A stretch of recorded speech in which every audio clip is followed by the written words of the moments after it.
Bonjour, nous sommes le mardi 6 avril et normalement aujourd'hui nous avions classe virtuelle ensemble.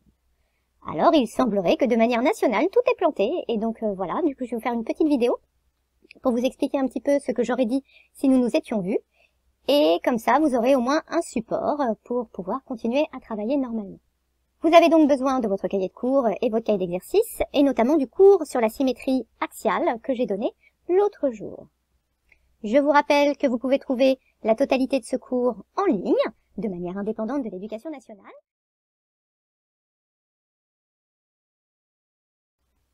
Alors, la symétrie axiale, on en avait déjà un petit peu parlé en classe. On va plus détailler ses propriétés, et puis après les vacances, nous parlerons d'axes de symétrie. Pour vous montrer la symétrie axiale, j'ai ici un papillon, qui est quand même l'exemple classique que l'on donne en classe de primaire, mais je peux également vous montrer autre chose sur GeoGebra. Je suis donc avec un petit fichier GeoGebra sur lequel j'ai une maison de dessiner et je cherche à la reproduire ici de l'autre côté de mon axe rouge. Pour cela, j'ai sorti un petit morceau de papier calque, ici en gris.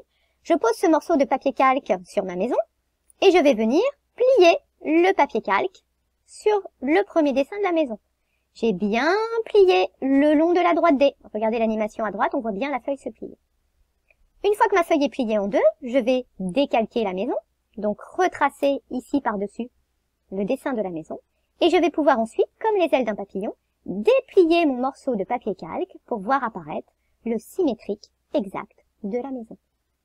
Quand je plie les deux parties de mon papier calque le long de la droite D, les deux dessins de la maison se superposent exactement. Regardez ce que j'ai marqué dans votre cours. Le symétrique d'une figure par rapport à une droite est une figure qui lui est superposable lorsque l'on plie le long de cette droite. Donc on parle de symétrie par rapport à une droite, mais aussi parfois on utilise l'expression symétrie axiale. Quand vous serez en cinquième, vous ferez de la symétrie centrale, c'est-à-dire qu'il y aura un centre, mais nous faisons une symétrie axiale avec un axe, c'est l'endroit où on plie. Ici j'ai deux figures, F et F'. Ces deux figures sont symétriques par rapport à D. Comme pour la maison, si je plie le long de la droite D, les deux F ici vont se superposer. On dira que F' est l'image de F.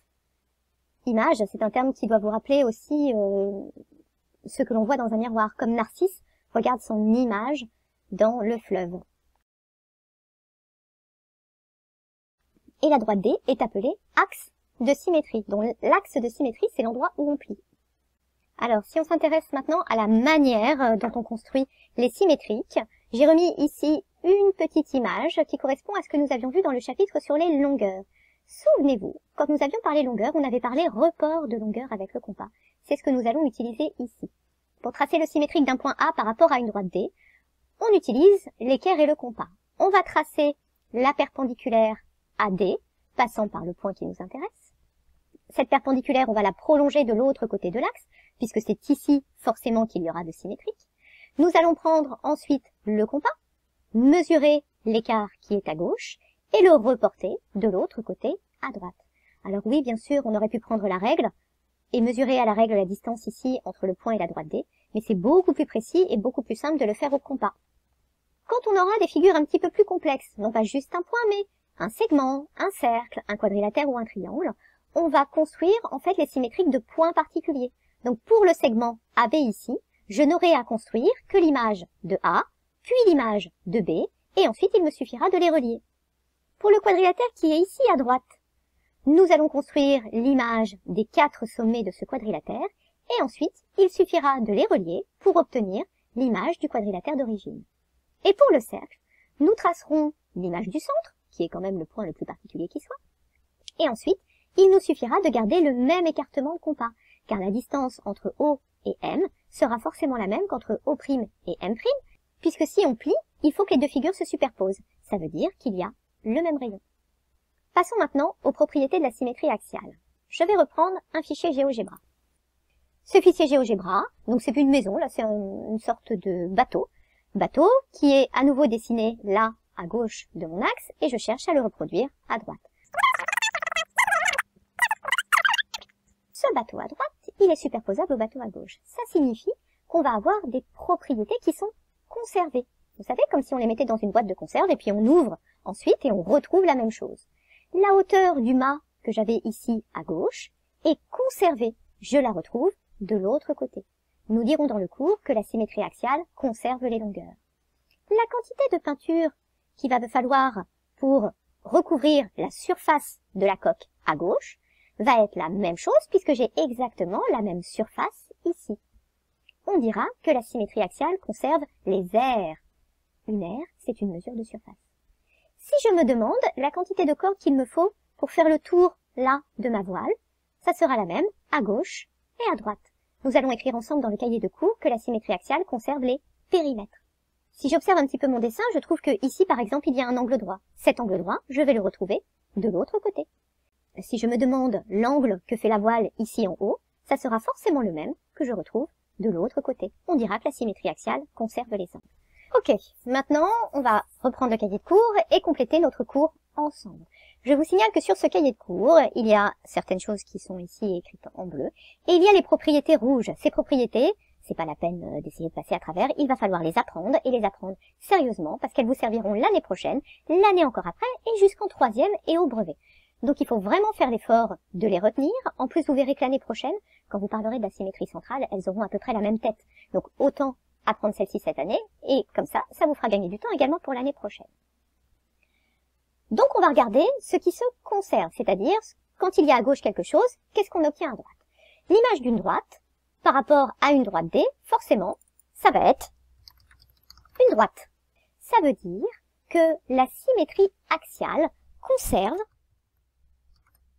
l'alignement.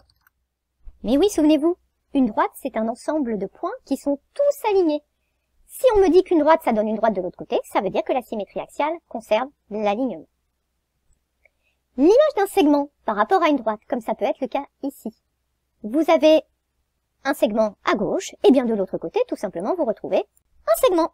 Et je peux même dire mieux, ce segment, il a forcément la même longueur. Cela veut dire que si à gauche, AB mesurait 2,6 cm, alors forcément, nous n'avons pas d'autre possibilité. A'B' va mesurer pile poil 2,6 cm. De manière mathématique, nous allons écrire que la symétrie axiale, alors on va utiliser le verbe conserver pour dire que c'est la même chose à gauche et à droite, et on va simplement écrire qu'elle conserve les longueurs. La symétrie axiale conserve l'alignement, première propriété. La symétrie axiale conserve les longueurs, deuxième propriété. Regardez ici, nous avons un angle, IOJ, et figurez-vous que de l'autre côté, j'ai son symétrique, I', O', J'. L'image d'un angle par rapport à une droite, eh bien forcément, c'est un angle. Et on va même pouvoir compléter en disant que c'est un angle de même mesure.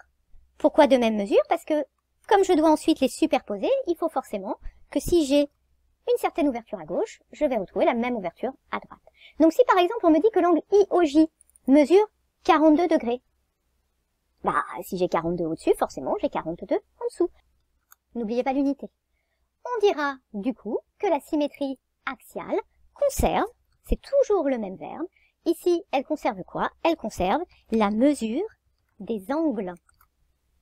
Ça nous fera gagner d'ailleurs beaucoup de temps cette histoire de conservation, parce que finalement si on a bien observé la figure d'un côté, de l'autre côté, on va pouvoir dire ah bah c'est forcément la même chose. Regardez ici mes deux polygones, donc j'ai ABCDE et de l'autre côté A'B', C', D', E'. L'image d'un polygone par rapport à D, bon bah c'est un polygone. Forcément, il est superposable. Donc, si j'ai un triangle, j'obtiens un triangle de l'autre côté. Si j'ai un carré, j'obtiens un carré de l'autre côté. Si j'ai un pentagone, j'obtiens un pentagone. Donc, c'est un polygone. Et on va même pouvoir dire mieux, c'est un polygone qui va forcément avoir le même périmètre, puisque la longueur de son contour n'aura pas changé, et la même aire. Souvenez-vous, aire, ça veut dire la surface, la mesure de la surface. L'image d'un polygone par rapport à D est un polygone de même périmètre et de même aire. D'ailleurs, je vais pouvoir ici compléter la propriété. La symétrie axiale conserve les aires et les périmètres. Donc, si j'ai bien observé ma figure, je suis sûre que de l'autre côté, il y aura et la même aire et le même périmètre. Dernière propriété enfin, l'image d'un cercle par rapport à une droite est un cercle. Et on va même pouvoir ajouter est un cercle de même rayon. c'est un cercle de même rayon, les deux figures étant superposables. On va pouvoir appliquer ces propriétés. Les propriétés rouges, elles doivent être absolument apprises. Je l'ai dit, j'insiste un petit peu, mais voilà, il va falloir les apprendre.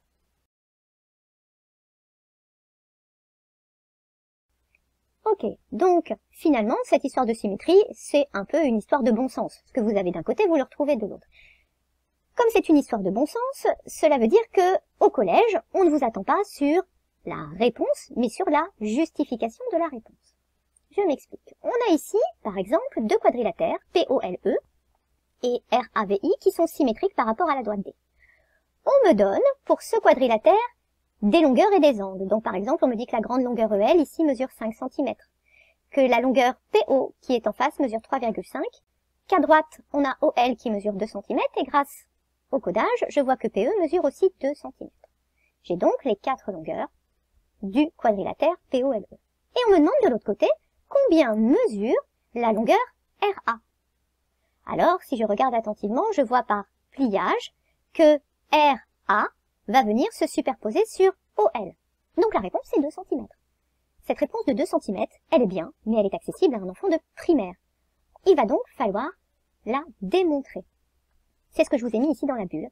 C'est un exercice où il ne suffit pas de trouver la solution, il faut le prouver. Nous avons déjà vu ces démonstrations avec les droites parallèles et perpendiculaires. Il y a 3 étapes, les ingrédients, la recette et seulement enfin le résultat. Ici, j'ai 2 ingrédients, l'histoire que ça soit symétrique et puis le fait que OL mesure 2 cm. Ça, c'est un ingrédient également.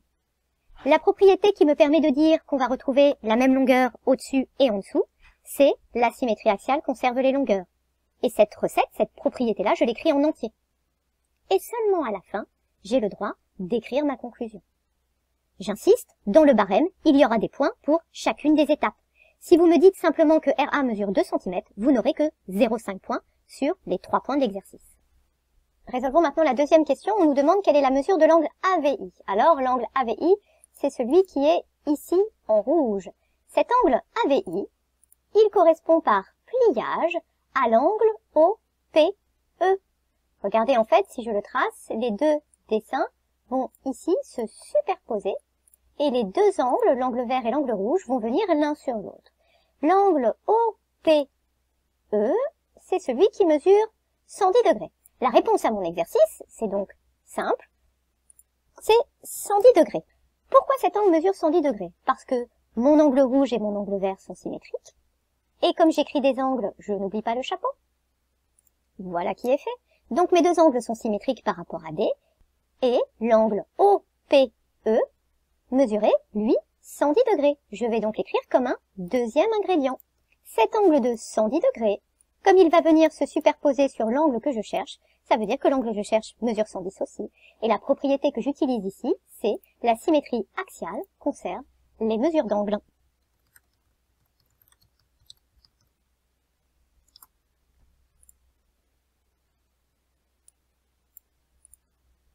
J'ai donc bien trouvé la réponse de l'exercice et je l'ai entièrement justifiée.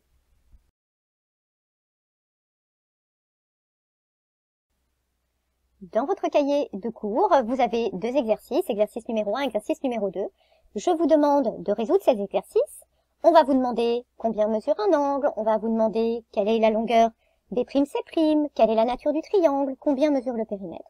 Ces réponses, je vous le dis, elles sont accessibles au niveau CM2, mais je vous demande de les prouver comme le ferait un collégien. Donc je sais que, propriété, conclusion. Le fait que vous me disiez dans l'exercice 1 que on a un triangle rectangle et que c'est la réponse, cela ne vous rapporte rien. Moi, j'aimerais que vous m'expliquiez pourquoi est-ce qu'on retrouve un angle droit dans le triangle B'A'C'. J'aimerais que vous m'expliquiez d'où vient la longueur que vous me donnez en réponse.